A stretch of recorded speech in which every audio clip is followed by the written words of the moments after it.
Este,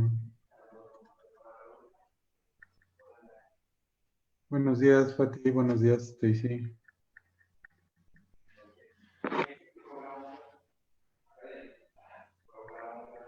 Pues hubo ahí algún problema técnico para poder ingresar, pero ya estamos aquí. Eh, Quiero agradecerle a Eleazar. Como ustedes saben, él es médico urgenciólogo egresado de aquí del Hospital 50. Y actualmente pues está en Pachuca, Hidalgo, como adscrito en el IMSS. Y también me comenta que en la Cruz Roja. Este, la idea de esta clase, bueno, de esta sesión, no es clase, es que nos comparta un poco de lo nuevo que hay en el manejo del infarto, en el manejo médico, y pues conocer sus experiencias como urgenciólogos en su práctica diaria, si esas actualidades pues son aplicables al 100% o en un momento dado cómo se pueden pues suplir esos tratamientos por lo que tenemos en nuestro hospital. Entonces, no sé, Eleazar, si gustas empezar. Sí, ahorita nada más lo que quiero ver es lo de la presentación para compartir ya la pantalla. Sí, me parece que te pusieron como anfitrión, pero a ver, ¿y ya?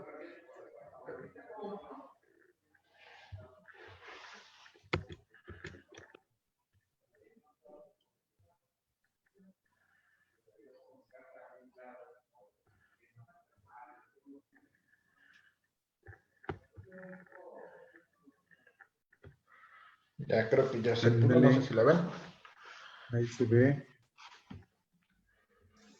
Bueno, entonces cedemos la palabra al doctor Eleazar Santos. Bueno, pues buenos días a todos. La verdad es que agradezco la invitación del doctor Alberto Ruiz Mondragón, quien ha sido nuestro profesor titular y creo que de muchos de los que estamos aquí. Es bueno ver a amigos también, compañeros de la residencia. Y pues agradezco la invitación para este foro y esta plática. Precisamente me preguntaba sobre qué queríamos hablar y pues parte de lo que siempre hemos tenido es el infarto al miocardio. Y si bien es cierto, tenemos muchas recomendaciones en las guías internacionales y demás, a veces eso no se puede aplicar a nuestro medio porque no tenemos la facilidad, porque quizá el acceso a los medicamentos o algunas terapias no ha sido o no es tan factible. Yo recuerdo, por ejemplo, allá en San Luis, en la Clínica 50, donde hicimos la especialidad, pues casi, bueno, más bien el 100% de los pacientes que tuvieran criterios se trombolizaban. No recuerdo alguno que hayamos mandado de manera inicial a una angioplastía primaria, porque pues nuestro centro de referencia es Monterrey y pues no estaba tan cerca. Entonces, pues teníamos que hacer ahora sí que lo que se pudiera. Bueno, pues vamos a platicar un poco sobre precisamente el manejo del infarto. Entonces,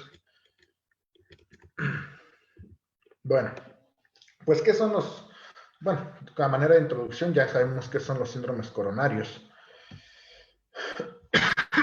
Sabemos que pues uno de los principales motivos de consulta en la sala de urgencias, creo que todos los que estamos aquí y que hemos estado en una sala, atendiendo en una sala de urgencias, pues realmente una gran parte de los pacientes llegan con un dolor torácico.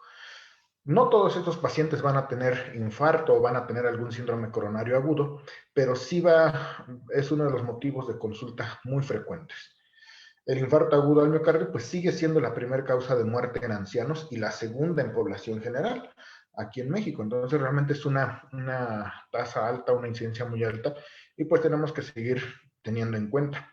Y algo en lo que coinciden todas las revisiones, todos los artículos y las guías y demás, pues es que el tratamiento oportuno va a mejorar la supervivencia. Si no damos un tratamiento oportuno o nuestro paciente no tiene acceso a ese tratamiento oportuno, pues realmente la supervivencia va a ser un poquito más complicada. Bueno, continuando a manera de introducción, los síndromes isquémicos coronarios agudos o SICA, como los conocemos todos, pues tenemos el infarto con y sin elevación del segmento ST y la angina inestable. Y todos sabemos que para el tratamiento del infarto con elevación del segmento ST, pues es la reperfusión coronaria, ya sea farmacológica o mecánica, pero finalmente el tratamiento es la reperfusión coronaria. Y para todos los demás, para infarto sin elevación y angina inestable, pues el manejo coadyuvante que daremos es el mismo para los demás síndromes isquémicos coronarios. Obviamente con indicación y con contraindicación de algunos medicamentos, pero pues realmente eso va a depender mucho del contexto clínico de nuestro paciente. Bueno, ¿qué se recomienda hacer? Creo que para que podamos abordar este tema de hablar si realmente es realidad o mito, pues primero tenemos que entender qué es lo que se recomienda hacer, ver qué estamos haciendo, qué resultados tenemos y la pregunta que todos tenemos que hacernos al final, ¿qué podemos mejorar? Yo sé que en esta última pregunta muchos nos detenemos porque aunque nosotros quisiéramos mejorar en muchas situaciones, pues no es posible. Yo les cuento una experiencia personal que a mí me pasó cuando llegué a un área de urgencias y se va con nosotros el profesor, el jefe de servicio y nos dice, bueno, ustedes que están aquí, díganme qué quisieran que se mejorara para nuestro servicio. Y como en ese entonces, pues recién habíamos hecho un curso de ultrasonido en urgencias y demás, pues lo que más quieres cuando ves algo, pues es practicarlo. Y yo le pedía un ultrasonido, digo, bueno, podemos mejorar, traigan un ultrasonido, podemos poner catéteres con asistencia, hacer rastreos, en el lugar donde yo llegué a trabajar saliendo de la residencia, a nosotros nos tocaba recibir también en el primer contacto a la mujer embarazada, a la paciente embarazada. Entonces, digo, pues un ultrasonido nos va a ayudar incluso hasta para hacer rastreos, valorar ciertas cosas.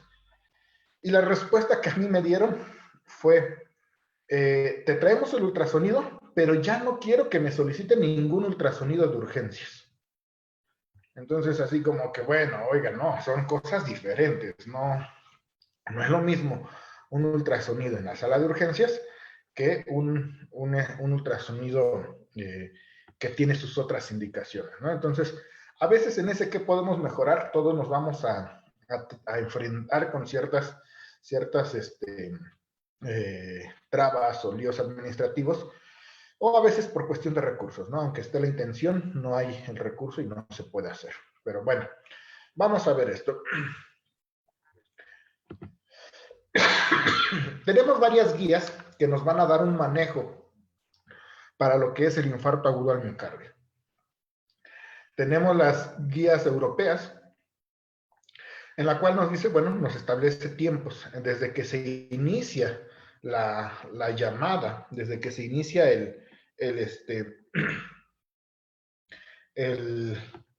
la activación del sistema de emergencias, se llega desde el primer contacto médico a los primeros 10 minutos como meta tener un electrocardiograma interpretado. Y ahí nos dice, bueno, si tienes tiempo para hacer una angioplastía primaria, mándalo a la angioplastía. Pero si no, pues haz fibrinolisis en la unidad donde estés. Incluso algo que está mucho en estudio es la fibrinolisis prehospitalaria. Es decir, que la ambulancia, el sistema médico de emergencias, desde aún antes de llegar al hospital, ya haya dado la fibrinólisis al paciente. Es algo que están queriendo hacer en diferentes países.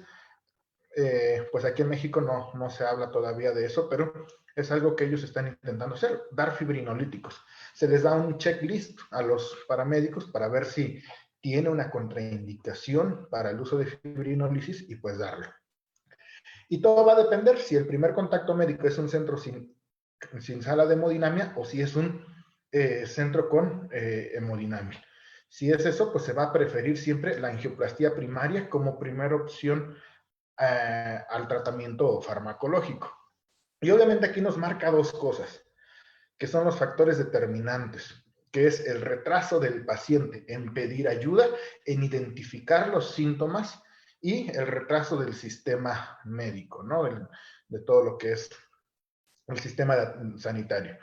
Entonces, esos son los dos principales limitantes que vamos a tener para poder nosotros cumplir con estas metas de tiempos que nos dan. Que si nosotros vemos las guías de la AJA, pues realmente nos maneja prácticamente lo mismo, ¿no? El tiempo de que reconoce los síntomas, el llegar del sistema médico de emergencias, realizar la toma del electrocardiograma, y esto es lo que les decía, considerar los fibrinolíticos prehospitalarios, si es que tiene una capacidad el sistema médico de emergencia. Y esto lo dice la guía AJA del 2017, es decir, no es algo nuevo esto que se está pidiendo. Y entonces, ya que se dio el tratamiento fibrinolítico, pues llegará a una unidad de hemodinamia en la cual se tenga que hacer la angioplastía post-trombolisis. Perdón. Entonces, eso es lo que nos planea o lo que nos pide lo que son las guías. Y nos da pues también, ¿no? Los tiempos, si tenemos capacidad de hacer angioplastía o no, y si se tiene que hacer alguna referencia posterior a una unidad de hemodinamia o directamente dar la fibrinólisis. Es lo que nos manejan las guías AJA. Incluso en la última actualización, el algoritmo también de la AJA, en lo que es el ACLS, en la actualización que sacaron en el año pasado, ya también maneja su algoritmo de síndromes coronarios y lo mismo, ¿no? Nos establece ciertos tiempos. Desde dar el tratamiento inicial, la toma de estudios, el electrocardiograma, de hacer incluso el cateterismo, si es que estamos en disposición de hacerlo, tenemos la infraestructura, el control del dolor. Dice, bueno, ¿qué hacemos? Pues todo lo que ya se nos ha dicho, ¿no? Oxígeno, aspirina, control del dolor, nitroglicerina. Y lo mismo se ocurre también durante la evaluación médica, pues hacer todo esto. ¿Y a qué nos va a llevar? Pues a esto, a determinar, a llevar a un diagnóstico clasificando nuestro síndrome coronario agudo. Si es un infarto con elevación, pues nos dice aquí sobre las metas de reperfusión. 90 minutos desde la puerta al balón, o incluso aquí ya nos reduce el tiempo de puerta aguja a 30 minutos. Entonces, esos son los tiempos que nos maneja, que nos piden las guías internacionales y todas las recomendaciones que tienen mayor peso dentro de lo que es el área de hospitalaria. Creo que todos o la gran mayoría de nosotros seguimos estas guías o tratamos de seguirlas. Y son las que revisamos y las que vemos. Bueno, aquí nos lleva precisamente a lo que ocurrió aquí en México. Viendo precisamente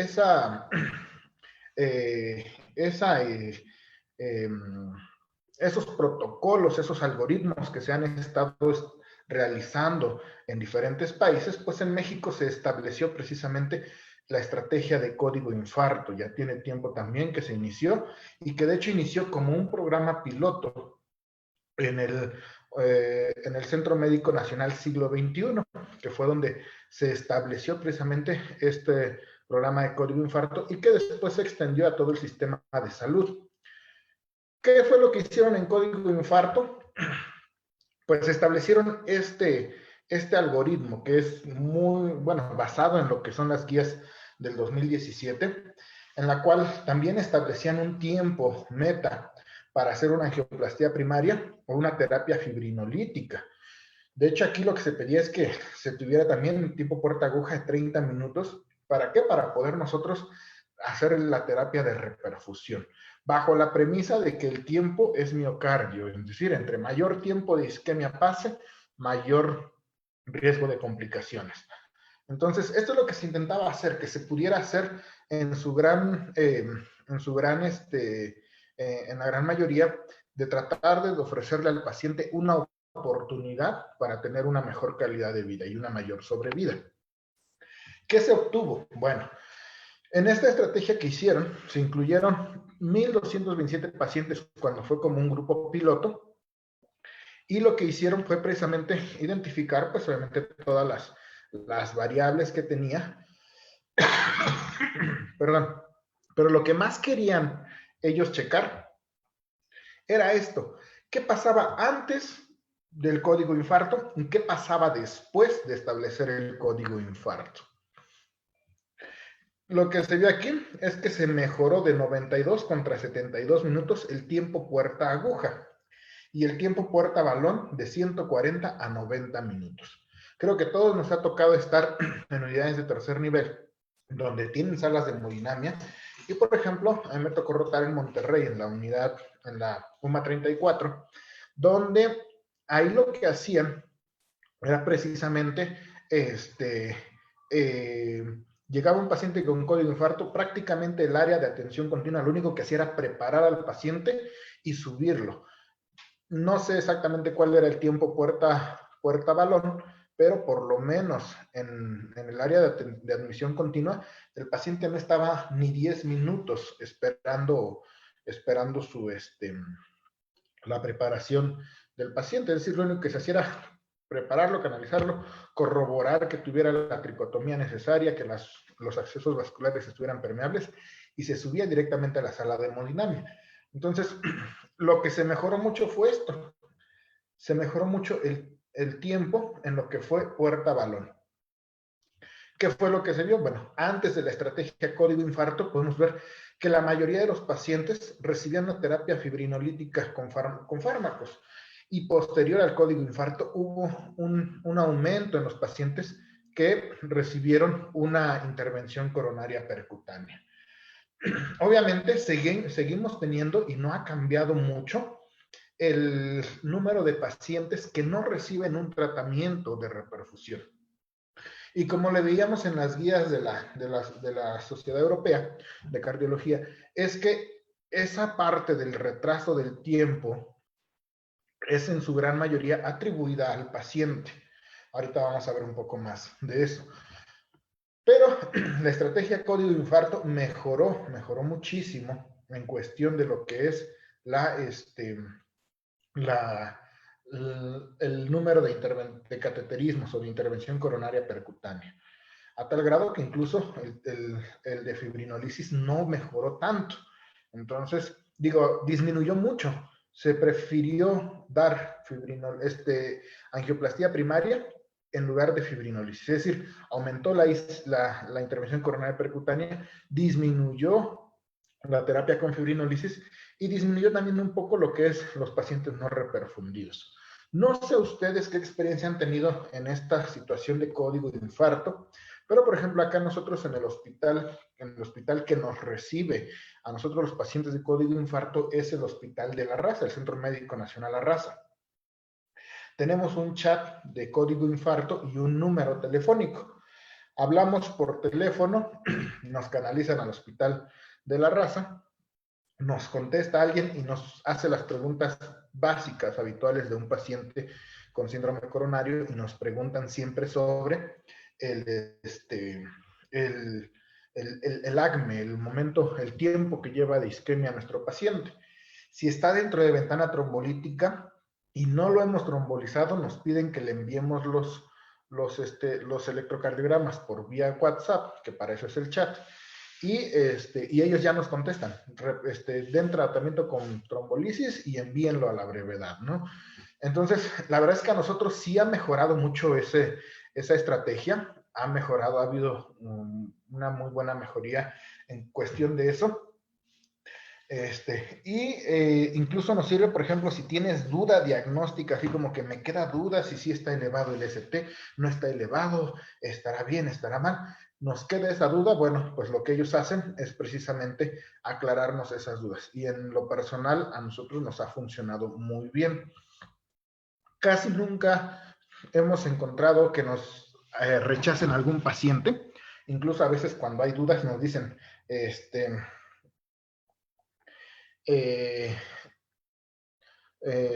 no lo trombolicen, mándenlo y ya acá checamos, ¿no? Entonces, la verdad es que sí ha habido, en cuestión acá de nosotros, la verdad es que he visto cómo funciona eso de código infarto y sí ha mejorado mucho.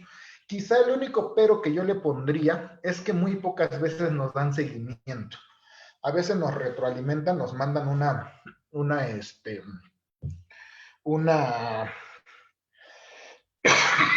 un resumen de lo que es el, de lo que es nos dicen, tal paciente presentó esto, se le hizo el cateterismo, tenía oclusión en tales vasos, pero les podría decir que es uno de cada 10 o de cada 20 pacientes que nos envían retroalimentación. La gran mayoría no sabemos del paciente, porque incluso ellos los dan de alta y ya no regresan al hospital. Entonces, ya no sabemos de él, ya no sabemos de él nada. Entonces, ese es quizá el único pero que yo le pondría a la estrategia, a cómo está funcionando en mi hospital. Pero por lo demás, yo he visto que tiene un buen funcionamiento. Bueno, ¿qué pasa en otros países? Bueno, esto de código infarto, nosotros llevamos en México, pues realmente no mucho tiempo de tenerlo. En otros países ya había surgido desde antes. Y encontré este estudio o este análisis en el cual hacían una comparación de dos registros de infarto agudo del miocardio después de una década de haberlos puestos. El estudio Ibérica, que fue en 1996 a 1998, y Código Infarto de las Islas Baleares de 2008-2010.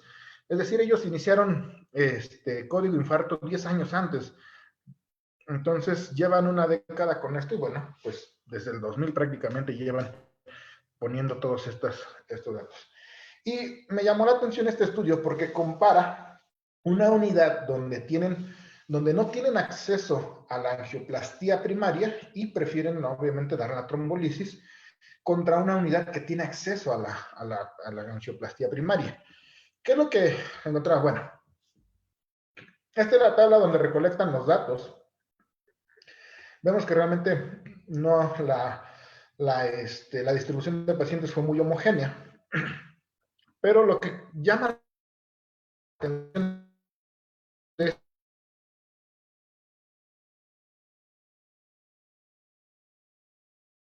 esto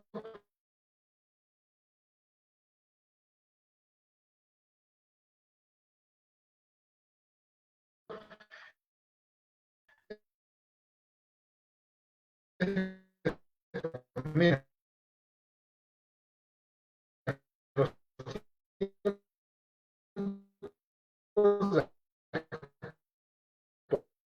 pacientes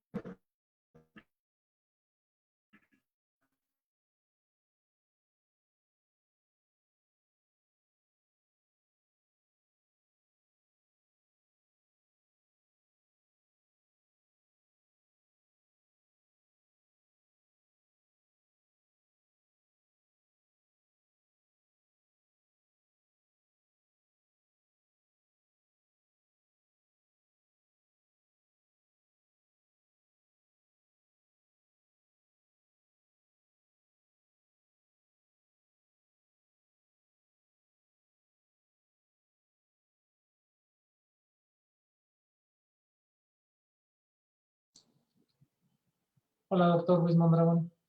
Si puede enviarle algún mensajito al doctor para que vuelva a Sí, conectarse. sí, lo estoy contactando. Gracias, doctor.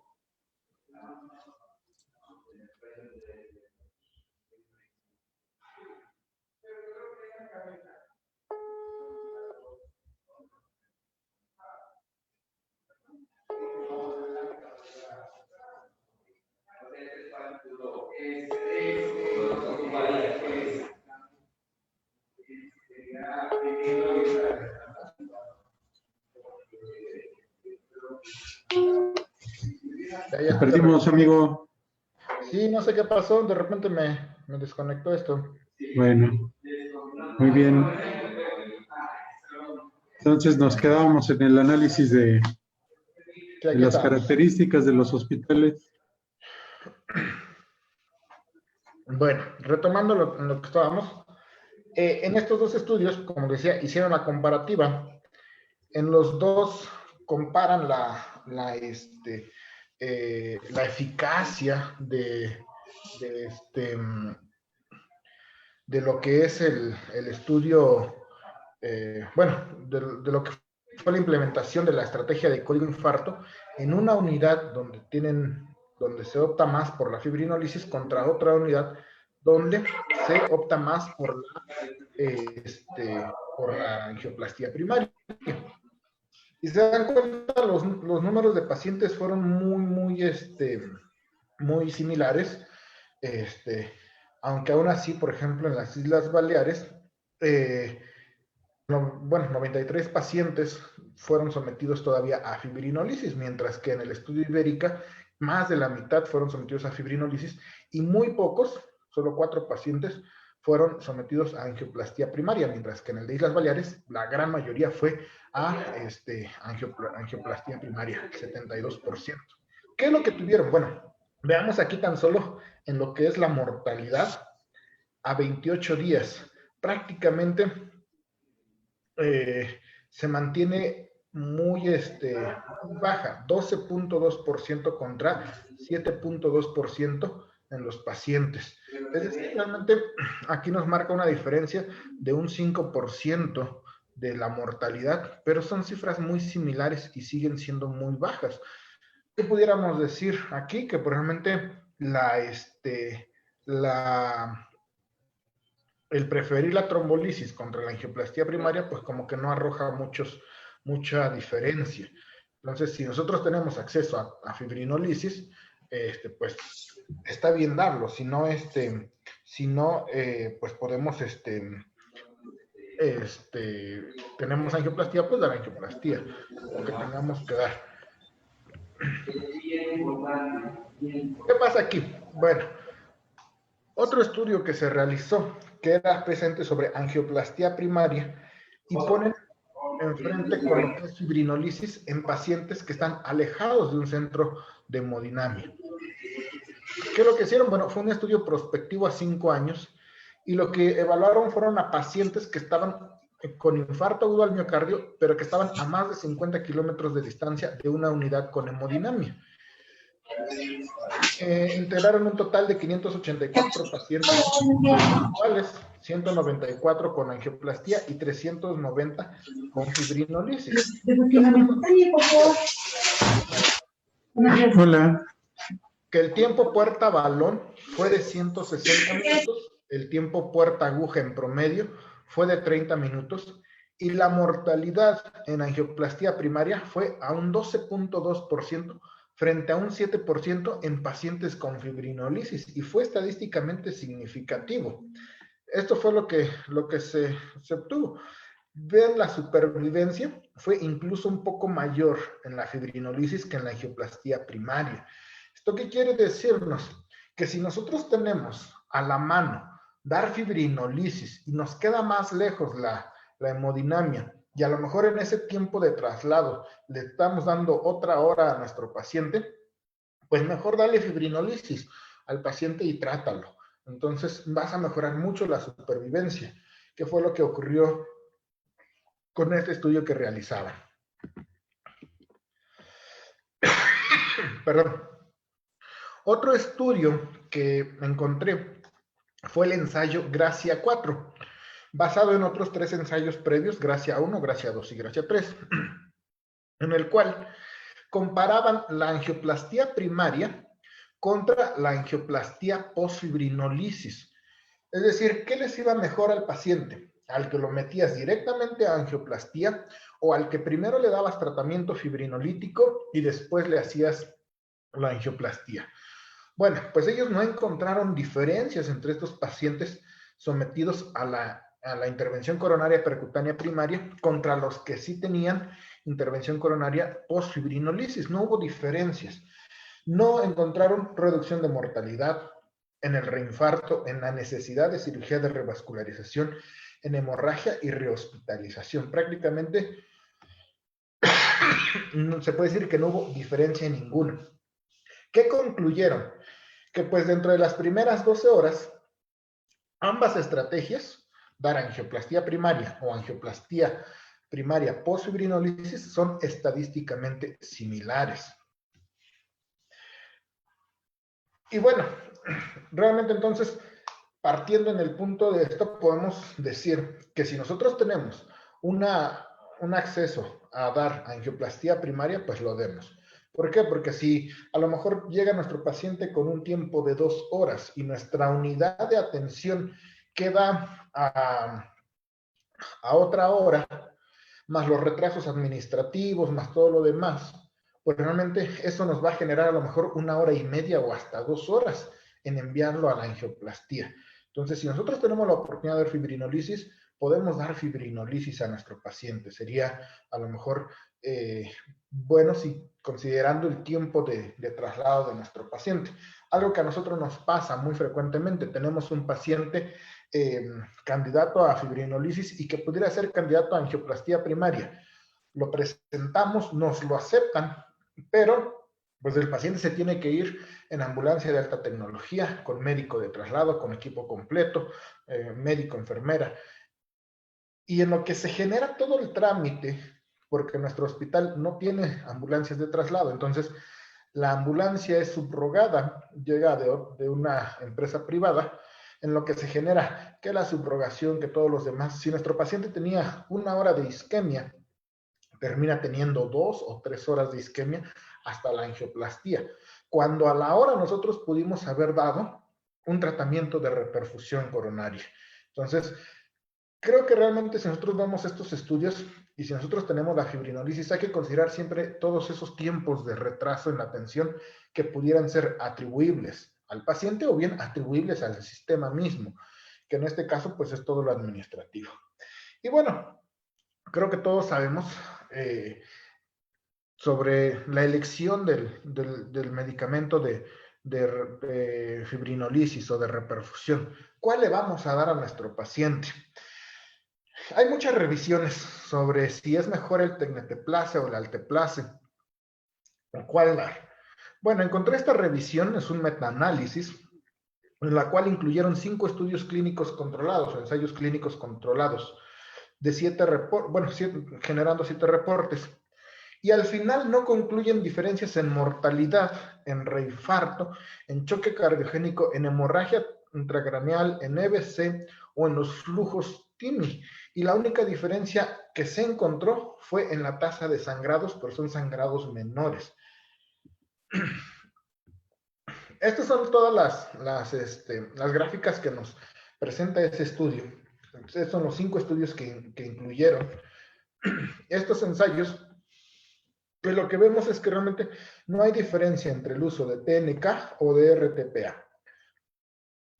Prácticamente en cuestión de mortalidad a 30 días no hay mayor diferencia.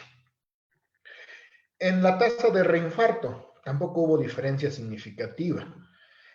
En la presencia de choque cardiogénico tampoco hubo diferencia significativa. Esta fue la única en la que hubo diferencias significativas en la presencia de sangrados menores, de hemorragias menores, en la cual sí hubo una mayor disminución del riesgo en el uso de tecneteplase respecto al de alteplase. Quizás es la única diferencia en la que se encontró, tanto para sangrados mayores como sangrados menores. Mientras que, por ejemplo, para comparación de ictus, o de hemorragia intracraneal, perdón, no hubo diferencias. Para stroke, para ictus, no hubo diferencias tampoco. Y en comparación de lo que es flujo TIMI a grado 3, a los 90 minutos no hubo diferencia. Y grado 2-3, a los 90 minutos tampoco hubo diferencia. Entonces, ¿qué podemos encontrar? solo tenemos Tecneteplase o solo tenemos Alteplase, pues hay que dar el que tengamos. Lo importante es, como les decía, reducir ese tiempo de isquemia de nuestro paciente. Otro aspecto que menciona este artículo al final es que recomienda el uso de Tecneteplase debido a su facilidad de uso y aplicación. Y aún así me ha tocado, a mí cuando me ha tocado trombolizar pacientes con Tecneteplase, que muchas veces el personal de enfermería no está habituado al uso del fibrinolítico. Siempre nos pasa que al inicio del año hacen su rotación de servicios, al final del año ya saben todo cómo usarlo, pero pareciera que al inicio del año como que se les reinicia otra vez todo y tenemos que explicarle cómo preparar, cómo diluir el TNK, cómo pasarlo. Esto siempre nos ha tocado y es algo que tenemos que también supervisar.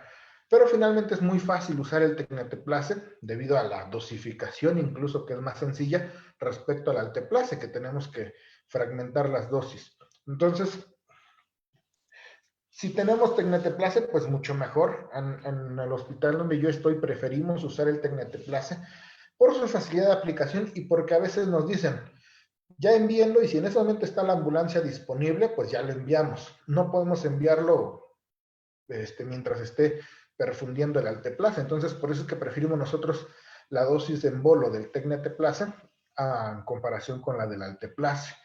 Pero bueno, como les digo, finalmente esto es la situación en la que nos corresponde. Incluso, algo que yo les comentaba a los residentes, nunca me tocó en la residencia usar streptoquinasa para trombolizar a un paciente y sin embargo, cuando llego aquí al hospital donde llegué, que no es el hospital en el que actualmente estoy, es un hospital del IMSS, y me toca ver a pacientes y tuvimos que hacer la fibrinolisis con streptoquinasa. Entonces, es algo que también hemos tenido que estar haciendo. Entonces, ¿cuál es nuestra realidad? Bueno, como les decía, ahorita estoy adscrito en el Hospital General de Zona de Medicina Familiar número 1 de Pachuca y que su unidad de referencia para código infarto es el Centro Médico Nacional La Raza. El tiempo de traslado es de 45 minutos aproximadamente. ¿De qué depende? Pues de la situación del tráfico, que ya sabemos cómo está para entrar a la Ciudad de México, y también depende de que esa carretera es altamente bloqueable. Es decir, cuando hay una manifestación es la primera que bloquean. Entonces, depende mucho de eso. Depende también, como les decía, el gestionar la ambulancia, porque como no tenemos ambulancias, pues que nos van a prestar la ambulancia de tal hospital y pues de por ejemplo, no sé, Ciudad Sagún, que se tarda unos 30 minutos en llegar a Pachuca. Entonces, hay que sumarle eso al tiempo de traslado. Y que luego que ahora firmar las hojas de viáticos y que ahora llenar la hoja de no sé qué. Y bueno, todo el trámite administrativo, pues eso nos genera mayor tiempo.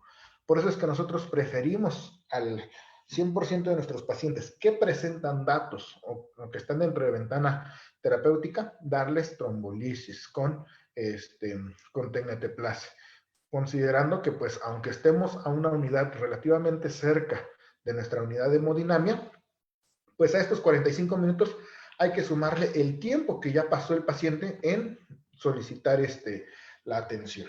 Me tocó a mí recientemente en el mes de noviembre recibir a un paciente con un infarto ya completamente caminado. El paciente llegó en choque cardiogénico porque había tenido dolor una semana antes, pero no quiso, digo un día antes, perdón, pero no quiso ir porque pues tenía miedo al COVID y que le dijeran que como era dolor de pecho lo vayan a mandar a los respiratorios, al paciente, bueno, como paciente respiratorio.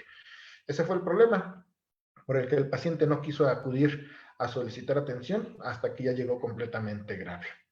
Entonces, la mayoría de los pacientes que no realizamos fibrinolisis es porque están fuera de ventana terapéutica.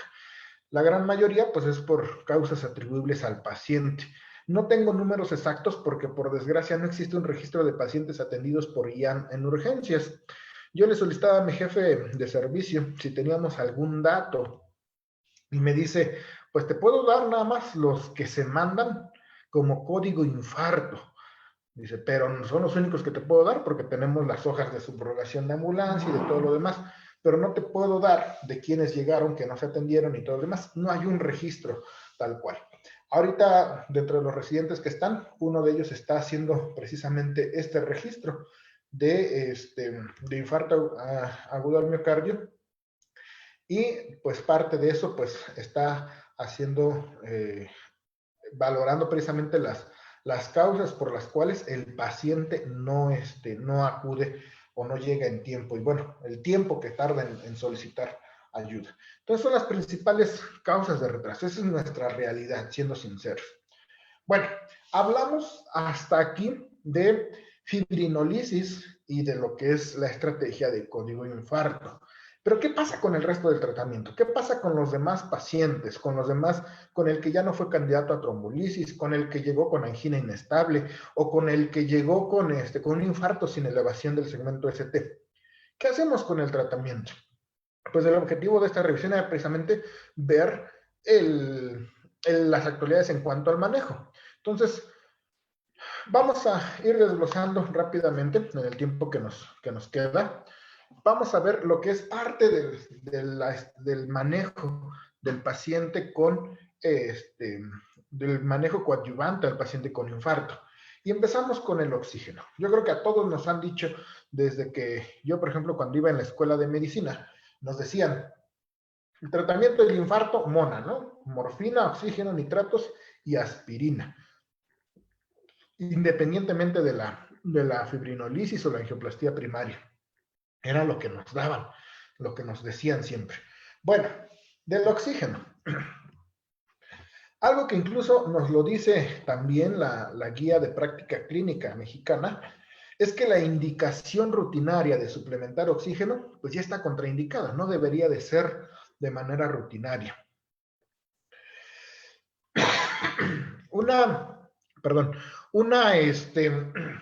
revista de anestesiología de Colombia hacía una revisión en la cual encontraban que los pacientes normoxémicos con infarto agudo al miocardio, a quienes se les ponía dosis altas de oxígeno, tenían incluso más recurrencias a los 6 meses. Por lo que ellos recomiendan que solo se dé cuando haya hipoxemia menos de 92%.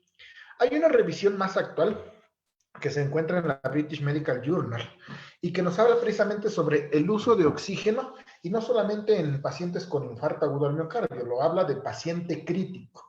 Se enfoca a todos los pacientes con pacientes críticos.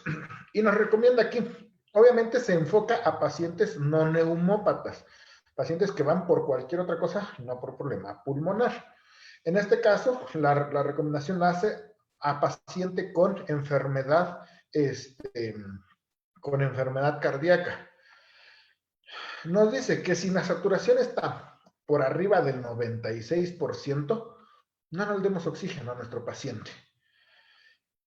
Incluso aquí con una recomendación un poquito leve, recomendación grado 1, nos dice que si el paciente está entre 90 y 92, pues aún así como que pensemos en no darle oxígeno. Pero lo que sí nos dice una recomendación fuerte es que no iniciemos a nuestro paciente si tiene arriba de 93, no es necesario darle oxígeno. Y esto aplica, dice, a pacientes con EBC agudo o con un infarto al miocardio. Y aquí nos habla de los beneficios de nuestro paciente que tenga infarto al miocardio. A lo que es mortalidad, realmente no se encontró una diferencia importante el paciente que le pusiéramos oxígeno. Lo mismo para el dolor torácico, es decir, el dolor torácico no nos iba a mejorar si nosotros le pusiéramos oxígeno. Pacientes con revascularización coronaria, pues tampoco hubo gran diferencia, de hecho todo se enfocaba más hacia no darle oxígeno. Lo mismo para un infarto recurrente desde los 6 meses hasta el año. Todo iba hacia que probablemente no era recomendable dar tanto lo que es el oxígeno. Entonces, nosotros podemos ver que realmente el uso de oxígeno no es muy recomendable darlo. Si nuestro paciente está saturando por arriba del 93, no es necesario darle oxígeno. A lo mejor si tenga 90, 91, pudiéramos iniciárselo, pero realmente tampoco es tan recomendable.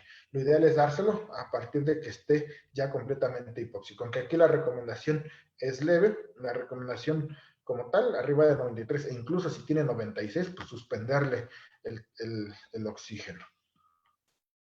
Entonces, el oxígeno pues no disminuye la mortalidad, no tiene un impacto en el dolor torácico, pudiera incluso incrementar lo que es la necesidad de revascularización y pudiera no reducir tampoco el riesgo de reinfarto. Entonces, no hay mucho beneficio en cuestión de lo que es el oxígeno. Ahora, el uso de antitrombóticos. Sabemos también que parte del pilar del tratamiento de un paciente con angina, con dolor torácico, con algún síndrome coronario agudo, pues es el uso de antitrombóticos. ¿Cuál tenemos? Pues tenemos un gran arsenal. La verdad es que inicialmente pues era la aspirina y actualmente tenemos muchos más. Entonces tenemos ahora de todo para dar. ¿Y por qué surgen tantos? Bueno, pues por su gran espectros de acción que tienen a nivel de la plaqueta. Unos actúan a un nivel, otros actúan a otros, y esto pues nos pudiera a nosotros hacer y decir, bueno, si yo tengo un medicamento que actúa de este modo y tengo otro que actúa de este otro modo, pues los puedo combinar porque su forma de actuación es diferente. Y entonces eso nos pudiera orientar a que realmente podemos combinar los medicamentos.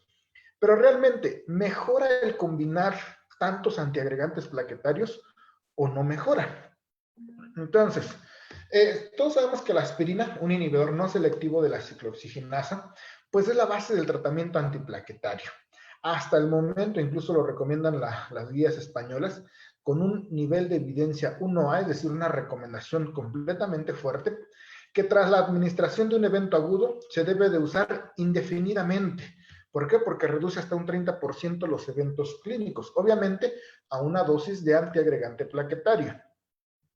Entonces, es la base del tratamiento. Encontré varios estudios en los cuales nos menciona sobre usar el clopidogrel más aspirina, pero casi nunca hay, casi no hay alguno que te diga no uses aspirina, a menos que esté completamente contraindicado, pero prácticamente la aspirina es como de base, tiene que ir en el paciente con infarto. Este es un estudio que encontramos en la cual pues nos dice, bueno, ¿cómo vamos a hacerle para agregar en este caso inhibidores de los receptores P2Y en lo que es un paciente con cardiopatía combinado con aspirina en un infarto con elevación del ST? Y obviamente pues lo hace de acuerdo a las guías tanto americanas como a las europeas. Nos dice, tenemos un paciente con infarto con elevación del ST. Podemos tenerlo a una angioplastia primaria o a una fibrinolisis. Si va a ir a fibrinolisis, nuestro paciente casi que de base nos recomienda poder usar ticagrelor y de hecho lo recomienda sobre el clopidogrel. Si tenemos, pues podemos dar clopidogrel. ¿Y qué es siempre esto? Pues después de la trombolisis, ¿no? Entonces, dar ticagrelor o clopidogrel en combinación con aspirina. Si nosotros pues, sometemos a nuestro paciente a una angioplastia primaria, pues también darle un pretratamiento con inhibidores de los P2Y. Se puede dar incluso ticagrelor, prasugrel, o incluso pudiéramos dar clopidogrel si no tenemos algún otro. Y aquí dice, bueno, si lo sometimos a ponerle una angioplastía solamente, se puede dar ticagrelor, prasugrel, clopidogrel, pero si incluso le hicimos cirugía de revascularización, pues obviamente va a requerir también esto. Y lo mismo, continuar aspirina. Estos algoritmos lo que nos mencionan es a qué paciente le voy a dar, además de aspirina, le voy a dar una terapia dual con un inhibidor de los P2Y. Entonces, esto es para una terapia dual de antiagregantes plaquetarios, que es lo que realmente quiero mejorar. Teniendo como base la aspirina, es decir, la aspirina no la quitamos, sino que aquí lo que nos hace es ver si requiere que se le agregue un segundo antiagregante. Entonces, hay muchos estudios que, por ejemplo, comparan ticagrelor contra clopidogrel. ¿Sería muy bueno, sería mejor usar ticagrelor que el clopidogrel? Bueno, pues hay varios estudios que nos hacen comparación. En este caso fue un estudio retrospectivo de una población bastante amplia, 1083 pacientes, que les dieron seguimiento a 24 meses, pero esto fue en pacientes que fueron sometidos a una angioplastía primaria. Y bueno, realmente aquí podemos ver, tanto en el grupo de clopidogrel contra el grupo de ticagrelor, que no hubo realmente diferencias significativas. Vemos el valor de P, realmente el riesgo fue prácticamente el mismo, no hubo mayor complicación.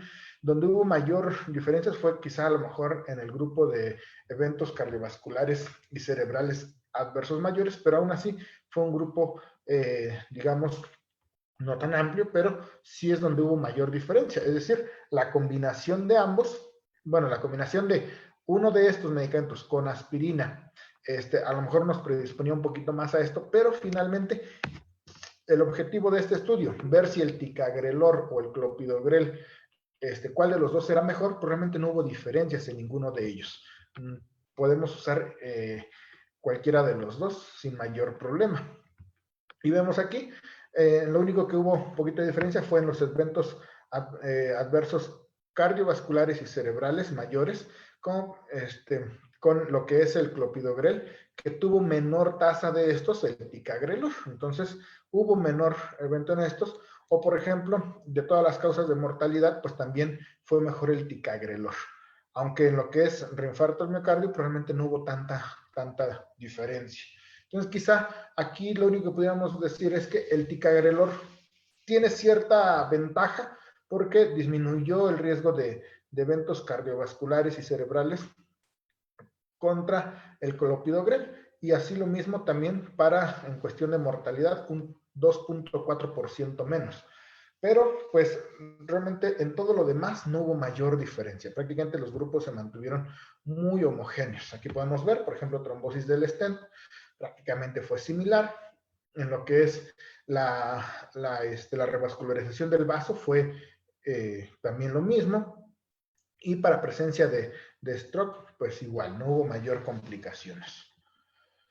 Ahora, ¿podemos dar terapia dual? Bueno, se recomienda terapia dual con aspirina más ticagrelor o prasugrel, o en su defecto clopidogrel, hasta 12 meses después de la intervención coronaria percutánea. Pacientes que tienen indicación de anticoagulación oral, pues están indicados los anticoagulantes orales, incluso en combinación con el tratamiento antiagregante, que esto también se considera como terapia triple. Entonces, es la agregación de dos antiagregantes plaquetarios más un anticoagulante oral, que es la terapia triple. Y pues aquí nos ponía, ¿no? Un paciente que se le hizo una intervención coronaria percutánea, si tenía ya una enfermedad coronaria estable o era un síndrome coronario, en este caso nos enfocamos aquí a los síndromes coronarios agudos, y que en este caso nuestro paciente tenía un alto riesgo de sangrado, solamente no se recomendaba dar la terapia dual, pero si no tenía un alto riesgo de sangrado, pues sí se recomendaba incluso dar la terapia dual, aspirina más un inhibidor de los receptores P2Y. Ahora, ¿damos anticoagulantes con una terapia dual o no lo damos? Bueno, se hizo un metaanálisis del Colegio Americano de Cardiología, en el cual, pues lo que hacen es precisamente evaluar eso, terapia dual con uso de anticoagulantes, y comparar la triple terapia antitrombótica contra un anticoagulante oral más solamente un antiagregante. ¿Qué concluyeron? Pues realmente que no hubo diferencias en la mortalidad ni en las tasas de sangrado. Aunque en la terapia triple sí disminuyó la incidencia de infarto en comparación con el anticoagulante oral y el antiagregante plaquetario.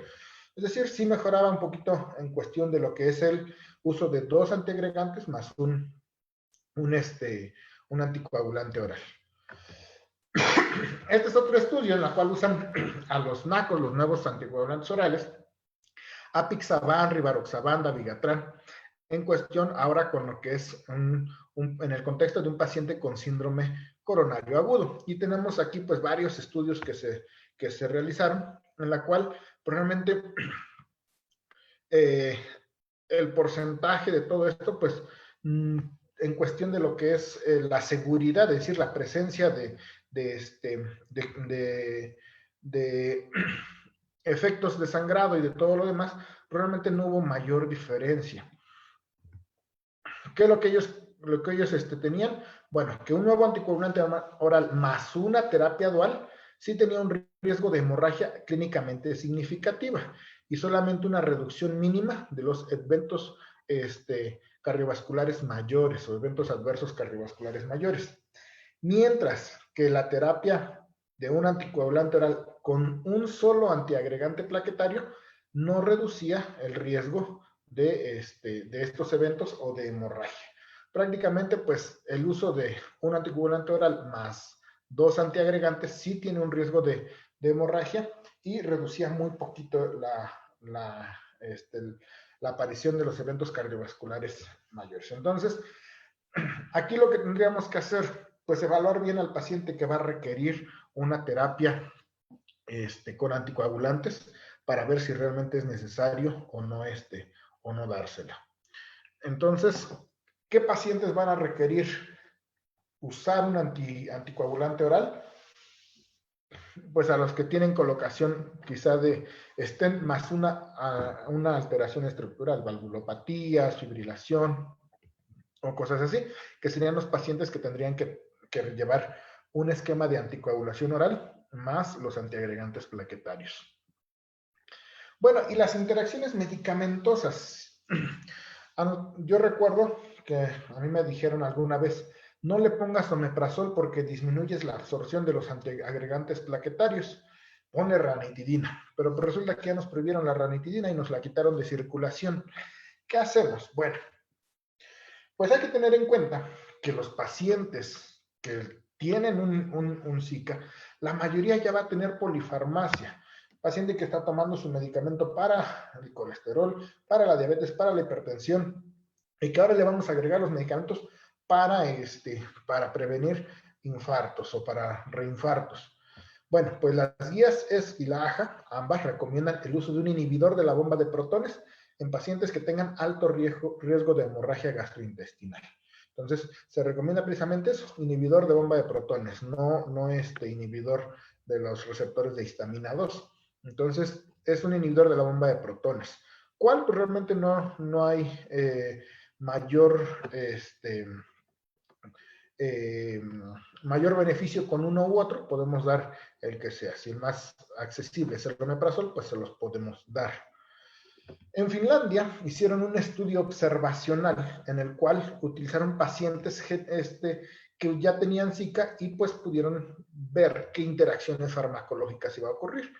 Lo que hicieron fue evaluar el tratamiento de base, el tratamiento inicial y el término de otros fármacos. Lo que ellos hicieron fue precisamente, ¿no? Hicieron grupos de acuerdo a los antiagregantes plaquetarios o a los que no recibían algún antiagregante plaquetario oral, en este caso clopidogrel, pasugrel, ticagrelor, y los que no recibían.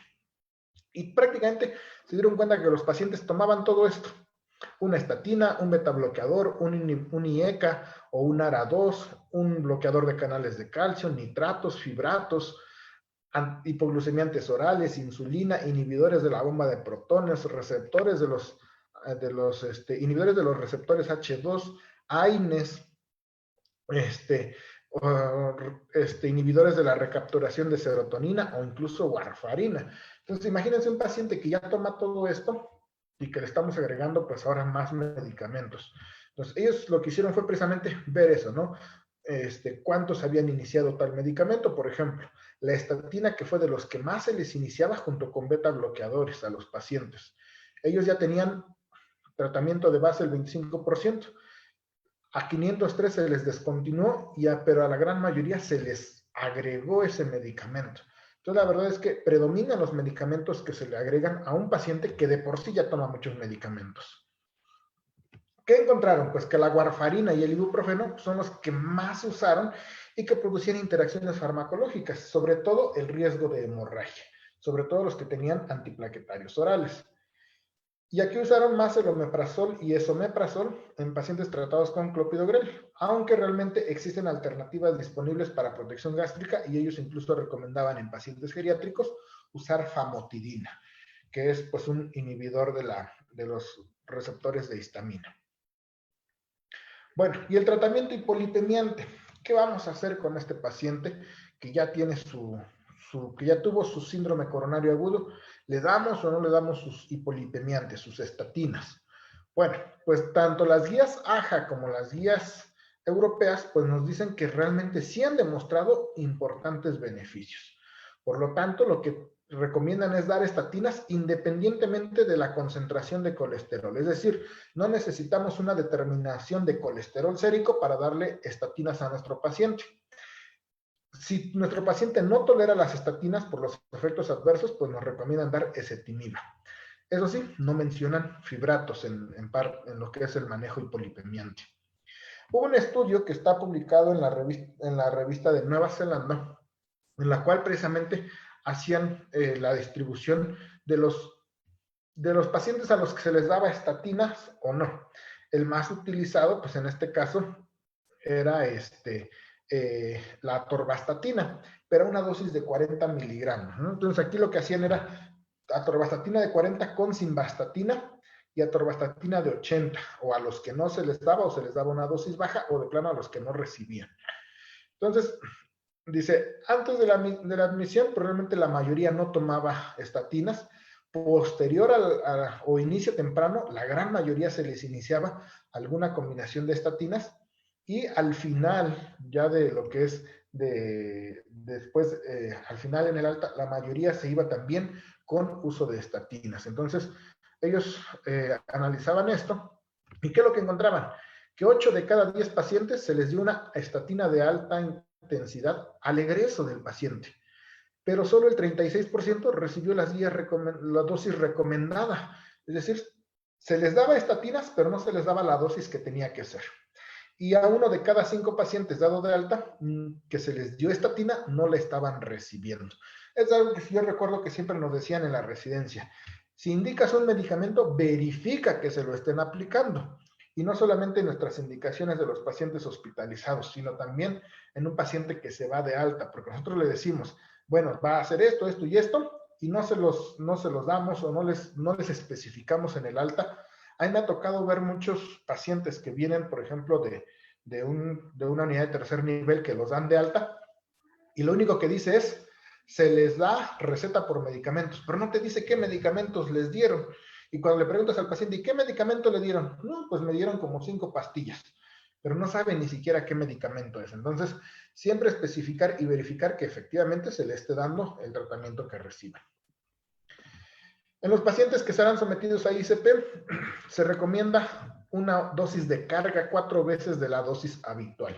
Por eso es que la dosis habitual de pravastatina, que es de 10 miligramos, la subimos a 40. O la de atorvastatina, que es de 20, la subimos a 80. ¿Por qué? Porque reduce la incidencia de eventos cardiovasculares adversos mayores y también redujo el tamaño del infarto. Y esto fue demostrado por una tomografía por emisión de positrones. Entonces, sí tiene su gran beneficio el dar estatinas, y si podemos, pues hay que dárselas. Creo que es de los pocos medicamentos que yo encontré que está muy recomendado darlos, e incluso de preferencia continuarlos después del evento isquémico coronario. Bueno, de rápido, mencionamos dos medicamentos más. Bloqueadores de canales de calcio. ¿Los damos o no los damos? Bueno, la guía ESC nos dice que los bloqueadores dihidropiridínicos realmente hubo incluso mayor mortalidad, por lo que no los recomiendan en la fase aguda. Hubo un estudio que se llama DAVID-2 que demostró que los pacientes que no tomaban betabloqueadores tuvieron una reducción del riesgo de mortalidad y reinfarto en los pacientes que fueron tratados con verapamilo, pero solamente en los que no tomaban betabloqueadores. Si el paciente tomaba previamente betabloqueadores, pues no había este beneficio. Entonces, ¿qué es lo que hacían? Pues recomendaban el uso de bloqueadores de calcio no dihidropiridínicos como el verapamilo o el diltiazem, en donde esté contraindicado el uso de betabloqueadores. Pacientes con bradicardia, con algún tipo de bloqueo, pacientes asmáticos, que luego se nos olvida, pacientes pulmonares, se nos olvida y al epocoso le estamos dando betabloqueadores. Siempre y cuando pues no existan contraindicaciones para el uso de bloqueadores del calcio. En China se hizo un estudio en el que demostró que el verapamilo reduce el riesgo de taquicardias ventriculares asociadas a isquemia. Y en ancianos, el verapamilo demostró en un estudio en Francia que reducía el episodio de angina asociado a vasoespasmo. Entonces, a lo mejor pudiéramos usar dosis bajas de bloqueadores del calcio siempre y cuando estos no tengan contraindicación y que estén contraindicados los beta bloqueadores. Nitratos, esto es también parte del medicamento que siempre damos de cajón en un paciente con infarto agudo del miocardio. Y fíjense que es curioso, porque desde los años 70 se ha demostrado efectos beneficiosos de la nitroglicerina en la isquemia. Y hasta la fecha todas las guías siguen recomendando dar nitroglicerina sublingual o incluso inhalada. En México, por lo menos, yo no he visto, de hecho ya ni encontramos las perlitas de nitroglicerina. ¿Qué es lo que había aquí? Bueno, pues que a pesar de que desde entonces se ha demostrado su beneficio, los estudios aleatorizados no logran demostrar ese beneficio. Es decir, se demostró en animales, pero no se ha podido demostrar a gran escala que realmente existe ese beneficio. Incluso la guía europea no recomienda el uso rutinario en la fase aguda y debemos de considerar las contraindicaciones, que prácticamente nos mencionan dos: que haya tomado inhibidores de la fosfodiesterasa como lo que es el sildenafil, o que incluso tengan infarto del ventrículo derecho. Es lo que nos dan como contraindicación específica para los nitratos. Sin embargo, pues sí, para el caso de angina estable se recomienda su uso a largo plazo. Entonces, aunque no se ha demostrado su beneficio, sigue siendo una alta recomendación del uso de nitratos a largo plazo. Y entonces, pues vemos realmente aquí que, por ejemplo, desde el 2014 recomendaban como clase 1 el uso de nitratos sublinguales. En 2015 también se recomendaba por parte de la Sociedad Europea de Cardiología el uso de nitratos, pero vean el nivel de evidencia, o sea, realmente no hay tanto nivel de evidencia. En el 2013, pues en el infarto con elevación no hay una recomendación formal, incluso hasta en la AJA y la ESC no existe una recomendación formal como tal. Sin embargo, pues siguen recomendando su uso para prevenir precisamente los cuadros de angina. Lo que más recomiendan es verificar que no tenga contraindicación. Si no tiene contraindicación, pues no se suspenda su uso. Bueno, ¿qué pasa con los IECA o los ARA2? La guía ESC recomienda su uso en pacientes con una FEBI menos del 40% o que hayan tenido insuficiencia cardíaca en fases tempranas. Su principal beneficio pues es en la primera semana y se recomienda en pacientes que tengan disfunción sistólica del ventrículo izquierdo o insuficiencia cardíaca, y se debe de considerar para todo paciente con infarto con elevación del ST. Y quienes no toleren los IECA por tos o por alguna otra cosa, usar ARA. Obviamente las dosis que vamos a dar no van a ser dosis para hipertensión, sino que son dosis bajas. Hubo un estudio que se llama Valiant, está en New England, demostró que el valsartán pues no es inferior al captopril, es decir, podemos dar captopril o podemos dar un ARA2. En China hubo un estudio en el que usaron captopril o valsartán y se dieron cuenta que disminuía el remodelado ventricular y la respuesta inflamatoria. Entonces, pero el efecto es similar tanto en los IECAs como en los ARA2. Entonces, no hay diferencia entre usar un IECA o un ARA2, podemos seguirlo dando, pero a dosis bajas. ¿Para qué? Para evitar hipotensión y reducir este remodelado ventricular y la disminución de lo que es la respuesta inflamatoria, siempre y cuando nuestro paciente no tenga contraindicación para estos. Y el control del dolor, pues ya sabemos, ¿no? No AINES, creo que eso no es necesario recalcarlo, todos lo sabemos. Uso de opioides, uso de morfina, tiene una absorción más lenta y tiene un efecto que disminuye el efecto de los antiagregantes plaquetarios orales. Pero también incluso se recomienda usar un tranquilizante suave si el paciente está muy ansioso. Entonces, siempre dar AINES, no dar AINES, siempre dar opioides, pero podemos hacer uso incluso, por ejemplo, del tramadol, no precisamente irnos a la morfina o a la buprenorfina, pero si lo tenemos, pues sí nos va a ayudar. Beta bloqueadores, ya casi acabamos. En la fase aguda, pues reduce la incidencia de arritmias, reduce el consumo de oxígeno al disminuir la frecuencia cardíaca, pero también tiene un efecto inotrópico negativo, por lo tanto, se recomienda dosis bajas, aunque a largo plazo la verdad es que no da mayor beneficio. hubo varios estudios. El estudio Capricorn, que demostró una reducción del 23% de mortalidad en pacientes tratados con carvedilol, no con metoprolol, con carvedilol. El estudio COMET, que estudió clopidogrel y metoprolol, realmente no mostró beneficios. Por el contrario, aumentó la incidencia de choque. Y el estudio Early-BAMI, que es el inicio de intravenosos de forma temprana, de beta-bloqueadores intravenosos de forma temprana en pacientes con un infarto con elevación del ST, demostró que 5 miligramos de metoprolol no redujo la mortalidad, pero sí disminuyó la incidencia de arritmias letales. Entonces, sí podemos darlo precisamente para prevenir arritmias letales. Si se recordarán, cuando vimos bloqueadores de canales de calcio, también nos hablaba sobre las arritmias. Entonces, podemos dar betabloqueadores para prevenir arritmias letales. Si hay contraindicación para betabloqueadores, podemos dar bloqueadores de canales de calcio no dihidropiridínicos. Bueno, pues hemos terminado. No sé si tengan alguna duda o algún comentario que hacer.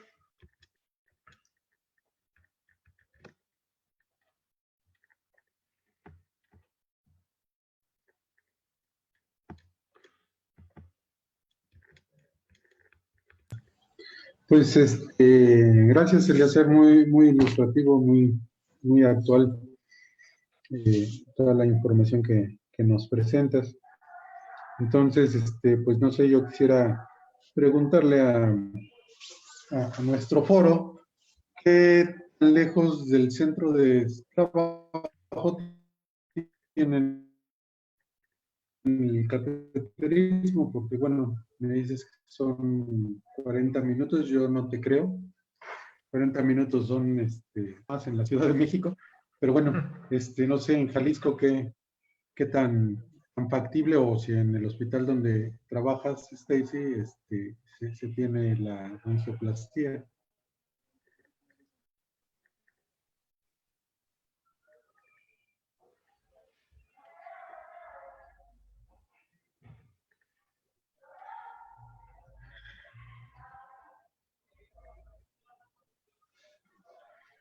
No te dimos.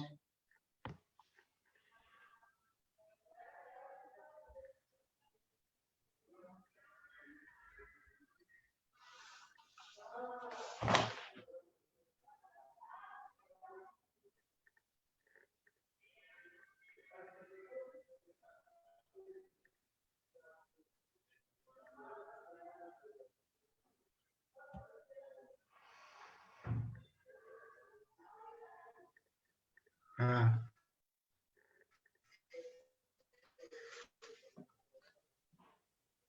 A lo mejor ya.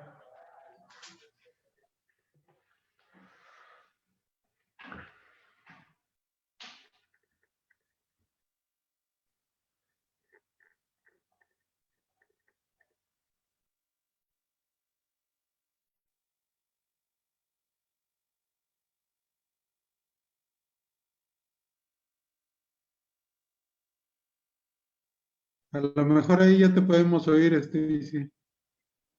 Ya no te veo. Ya.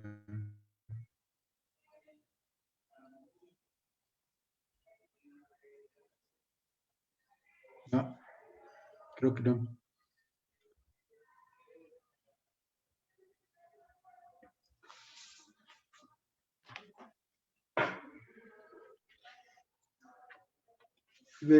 Bueno, mientras vemos qué pasa ahí con el audio de Stacy, yo quiero comentarles de lo de trombolisis prehospitalaria. Pues a lo mejor en nuestros servicios médicos de emergencia, pues gratuitos, difícilmente se cuenta con un médico a bordo de la ambulancia. A veces nada más es el operador y el camillero, porque a veces, pues, no todos son técnicos en urgencias médicas. Pero en lo personal, trabajé en unas ambulancias médica móvil que pertenece a la aseguradora de GNP, y todas sus ambulancias son de alta tecnología. Y todas tenían, en ese entonces era el que desconocías, la streptoquinasa. Teníamos un electrocardiograma portátil, teníamos streptoquinasa a bordo de la ambulancia, pero no era tan...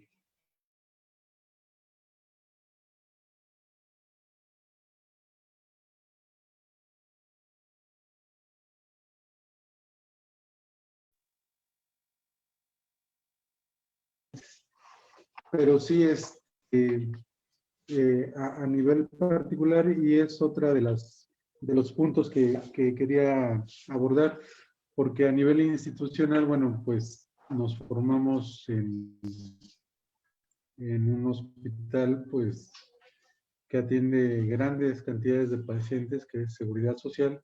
Pero, por ejemplo, Liz, ¿qué tanto tienes acceso a prasugrel o ticagrelol en la VENE? Sí, ¿O lo tienes restringido? No sé, ¿qué nos puedes compartir? hola a todos, ¿qué tal? Sí, en el caso de estos medicamentos, doctor, pues, por ejemplo, en instituciones privadas, sí, obviamente los contamos con ellos. Simplemente que ahí como que bueno, pasan muchas cosas. Ya como es el medio privado, pues como ustedes saben, ahí nuestro trabajo es más limitado. O sea, obviamente si el paciente llega en tiempo de la trombolisis y tú eres el médico, pues obviamente haces uso de tus medicamentos, ¿verdad? Pero me ha tocado hasta ahorita, bueno, llevo poco tiempo en la institución privada, apenas un año. Allí pues es totalmente diferente, incluso hubo otras cuestiones en las que yo me topé y me costaba trabajo entender hasta que, bueno, ya me adapté al sistema. Es muy diferente. Sí tenemos los medicamentos, perdón, pero pues es que ahí principalmente si el paciente llega en tiempo de trombolisis o llega tal cual con el infarto con elevación, ahí es inmediatamente hemodinamia, o sea, se le localiza inmediatamente al cardiólogo y pasa a la unidad de hemodinamia, que sí la tenemos allí en la privada, y pues es totalmente diferente. Pero, por ejemplo, en el caso mío, que también laboro aquí en el IMSS, pues nuestra unidad de referencia es hasta Monterrey, entonces sí es demasiado diferente y difícil porque pues el tiempo, ¿no? Tiempo miocardio, entonces sí es muy lamentable porque muchas veces no tienes la forma de trasladarlo o simplemente en lo que se hace el enlace de aquí hasta Monterrey. También funciona igual como mencionaba el doctor Santos, por medio de un chat se hace la notificación del paciente, se presenta, se envía pues por fotografía sus electrocardiogramas o sus resultados de las enzimas cardíacas, se presenta y bueno, sí terminamos trasladándolo a Monterrey, pero pues son 5 horas mínimo de distancia y más los imprevistos, entonces sí, también es muy lamentable para el paciente en muchas ocasiones. Y de ahí, bueno, lo que, por ejemplo, en mi caso, perdón, tú lo trasladas, pero y después de eso dices, bueno, ¿qué pasó? O sea, si llegó a Monterrey, ok, le hicieron su cateterismo ya, y como que ya ahí ya se corta o se termina, o tal vez uno no investiga ya mucho, pues porque andas con otros pacientes o en otras ocupaciones o en tu servicio.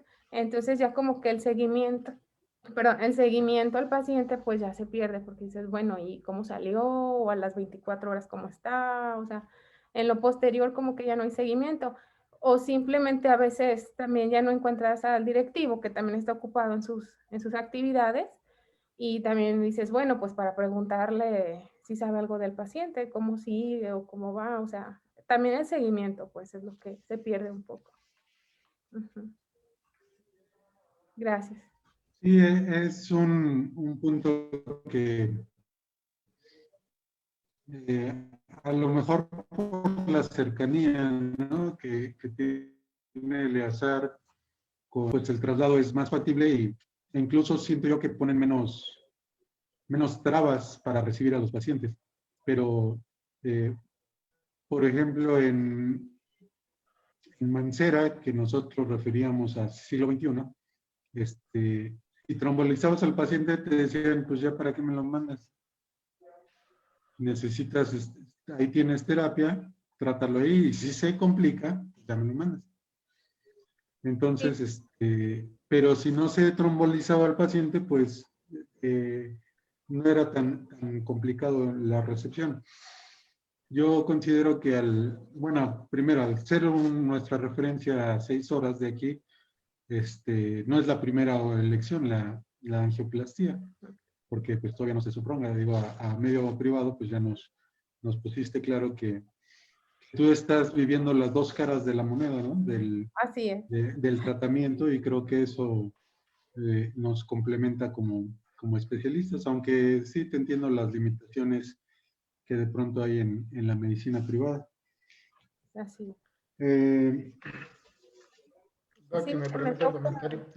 Ay, perdón. Así brevemente, sí, como dice el doctor Ruiz, sí me toca ver los dos aspectos, o sea, como la institución privada y la institución pública. E incluso sí he tenido la fortuna con otros pacientes, nada más de darles el seguimiento cuando me ha tocado ir a cubrir a terapia, y que bueno, ahí ya ves a los pacientitos la evolución.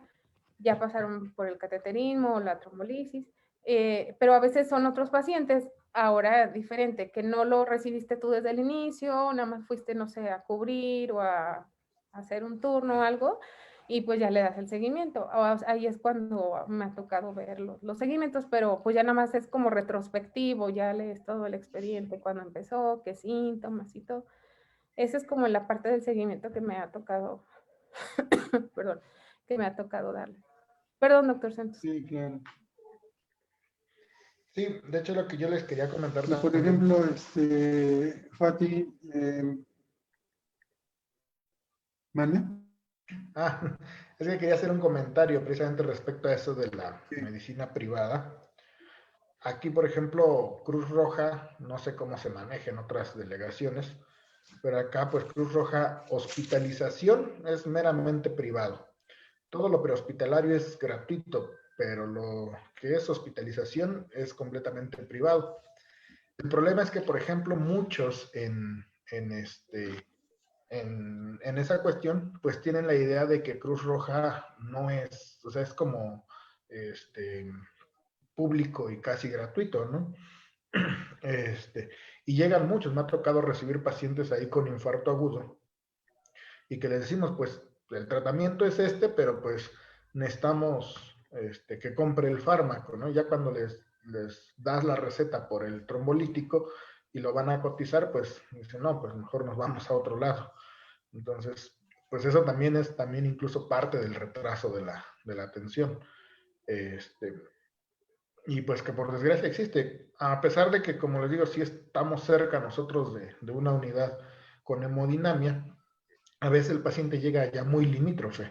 Entonces llega a las 3, 4 horas de que empezó con los síntomas y pues lo tienes que trombolizar porque ya no te va a dar tiempo de enviarlo a una unidad de hemodinamia. Afortunadamente sí, muy pocos pacientes nos han rechazado. La mayoría de los que nos han rechazado es porque pues no era infarto, ¿no? Y nunca, a lo mejor ni necesitaba trombolisis, que también pues nos ha pasado, pero pues como siempre les digo también a los residentes, la verdad es que prefiero trombolizar una angina que dejar un infarto sin trombolizar, pero son muy, muy, muy contados los casos que podemos estar así. Y sí, a nivel privado, la verdad es que el tratamiento de un infarto es muy caro, ya sea por una sala de hemodinamia o por el fármaco de fibrinolisis. La verdad es que sale muy caro y muchas veces el paciente pues no lo puede costear. Sí, ya, por eso ya tengo mi seguro de gastos médicos mayores, porque si sigo en esto, un día de estos les doy la sorpresa. Y Fati, te quería comentar, pues ya conocemos los tiempos aguja, puerta aguja y puerta balón. Aquí pues ejercemos el puerta aguja. En tu práctica allá en el Hospital 1, ¿qué tanto se podía cumplir con esos 30 minutos de puerta aguja? Hola, hola a todos. Espero que me escuchen bien. Es que voy manejando.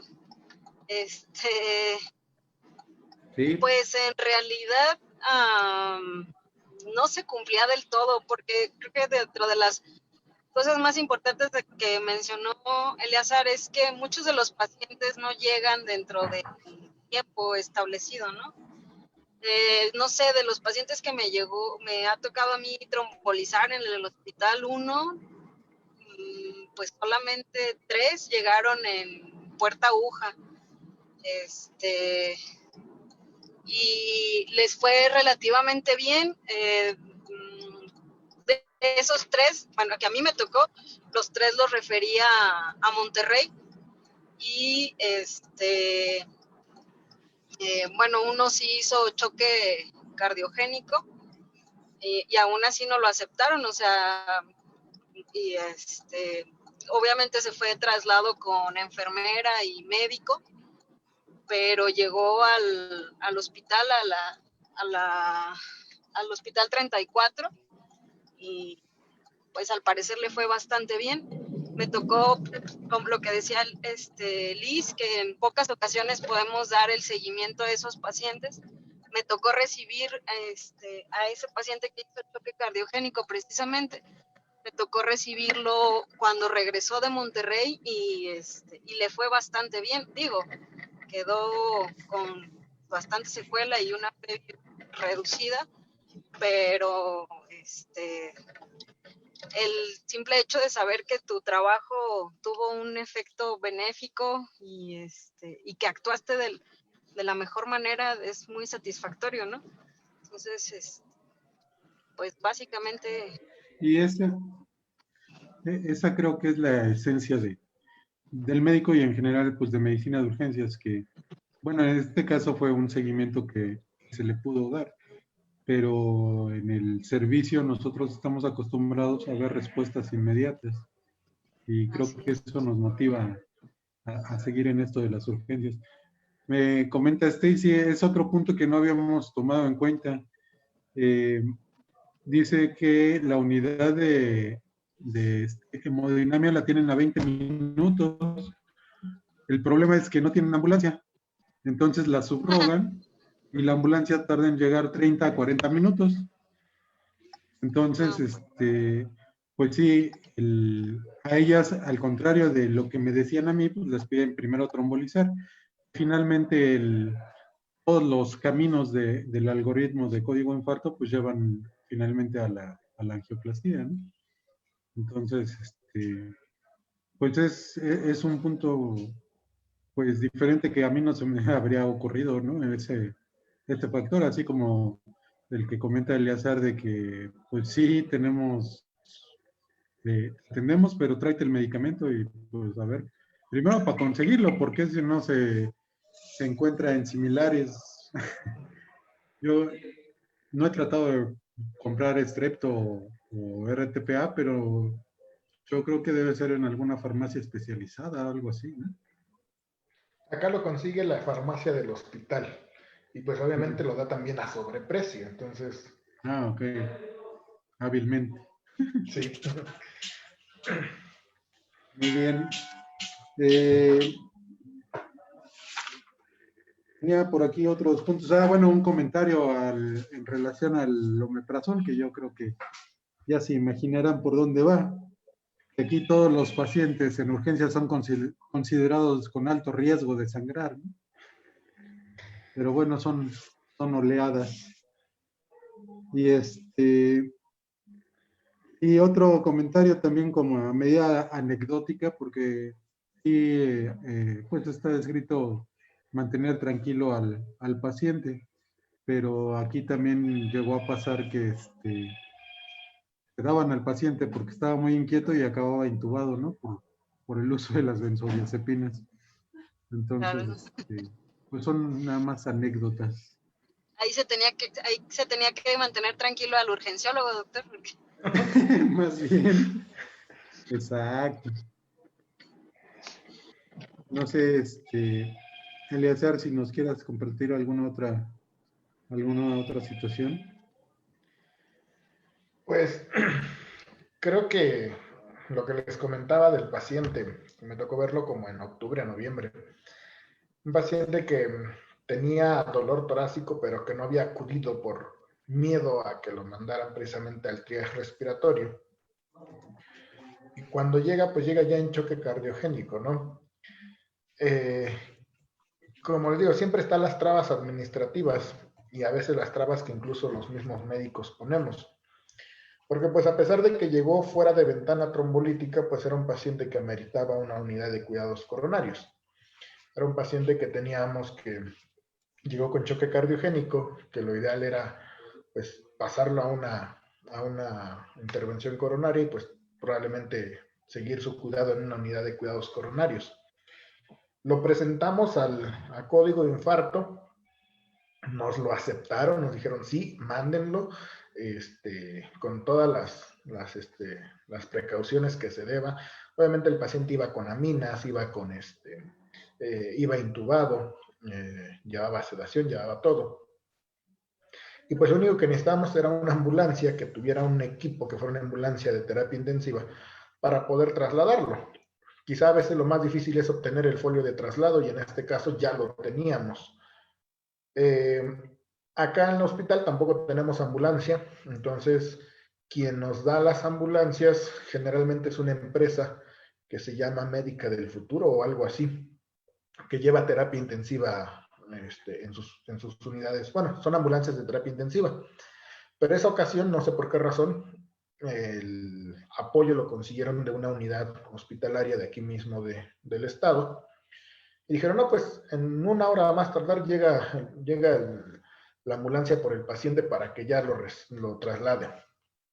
Llega el paciente, llega la ambulancia y el médico dice, no me lo voy a llevar porque lleva ventilador, lleva muchas bombas de infusión y porque está muy grave y se puede morir.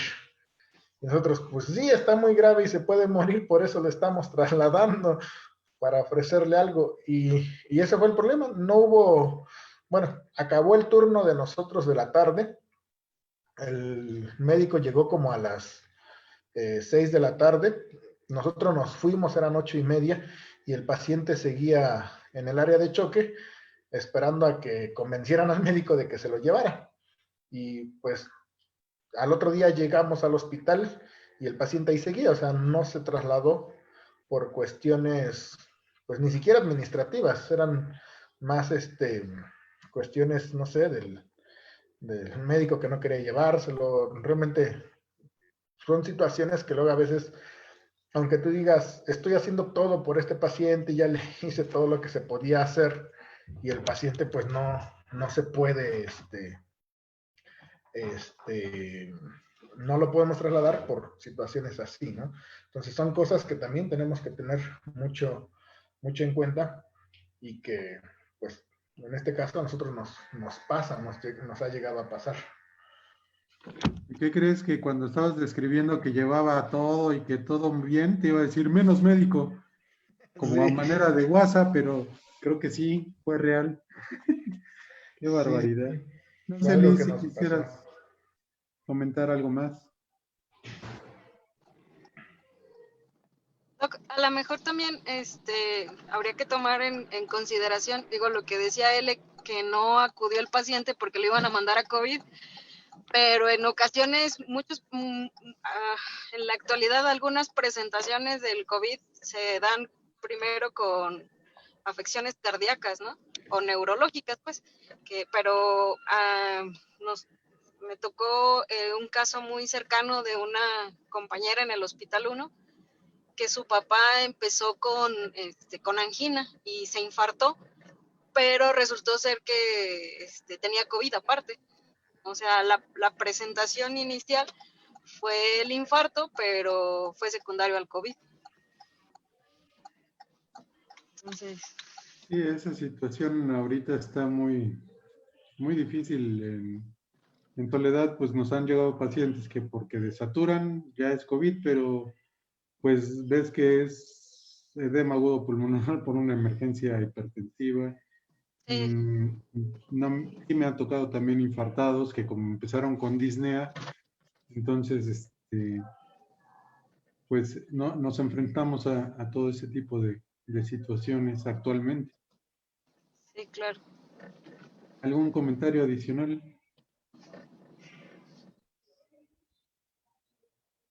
Pues yo quiero agradecerle su tiempo a todas y todos.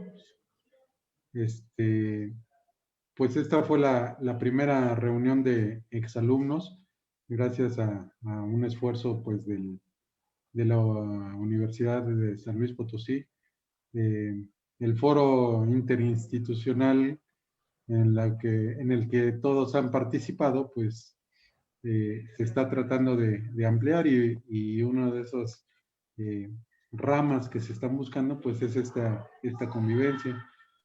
Sí, debo reconocer que la difusión del foro fue un poco apresurada de parte mía, sobre todo de las ligas de, para entrar aquí, pero agradezco mucho a Eleazar su disposición. Luego me contestó que pues, yo quiero participar y pues consideramos el infarto es algo que vivimos en urgencias y, y pues queríamos saber sus experiencias. Si alguien tiene algún otro comentario. ¿Yo, doctor Ruiz? Sí, también pues igual felicitar y agradecerle al doctor Santos por su tiempo y su esfuerzo de la presentación. Me pareció muy completa. Pues sí, es la primera ocasión que nos toca reunirnos y me da gusto saludar a mis R mayores, a mis compañeros. Pues se me hace una actividad muy enriquecedora, me gusta mucho. Y pues agradecerles a todos, felicitar al doctor Santos, agradecerle su tiempo y pues una disculpa, yo no alcancé a preparar algún tema o algo, también como saben, pues también todos andamos ahorita con síntomas, pero pues nada más. Me dio gusto saludarlos a todos y muchas gracias.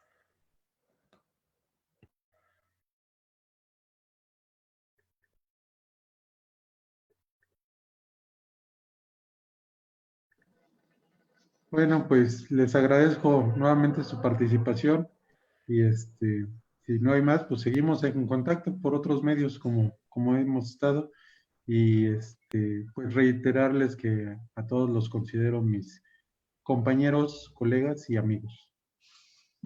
Pues muchas gracias a todos, un saludo a todos también los compañeros y ojalá esta reunión se pueda seguir haciendo cada año y ya sea de forma presencial, estaría genial eso. Y pues bueno, pues a ver qué nos deja también la pandemia. Claro. Gracias. Un abrazo. Gracias a todos. Gracias, Saludos. adiós. Bye, saludos. Saludos. ¿Dónde?